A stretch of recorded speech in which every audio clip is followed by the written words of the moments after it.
Bismillahirrahmanirrahim. Assalamualaikum. You are watching Spain News Network. It's time international news 9 p.m. bulletins. I'm Madiha Saeed. An Iranian diplomat has been convicted of a plot to bomb a big French rally held by an exiled opposition group. Iranian Asadullah Sadi, 49, who worked at the Iranian embassy in Vienna, was given a 20 years jail term by court in Antwerp in Belgium.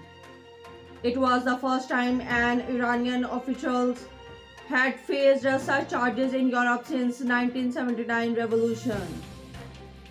Canada has defended its decisions to draw on a supply of coronavirus vaccines from a global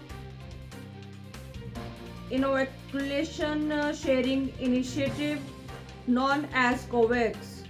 COVAX pools funds from wealthier countries to help buy vaccine for themselves and low-income nations. Myanmar's military rules have blocked access to Facebook base after they overthrew the democratic government. Officials said the social media platform for many in Myanmar, the main sources of online information would be blocked for the sake of stability.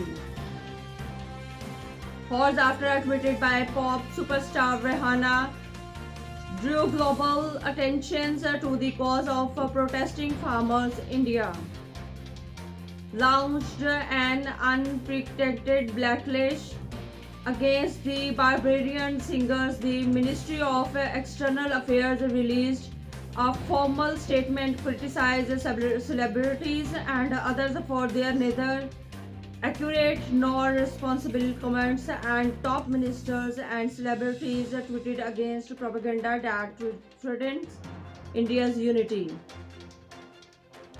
The US government has said it is deeply disturbed by a BBC report detailing allegations of systematic rape of Uyghur women in Chinese camps.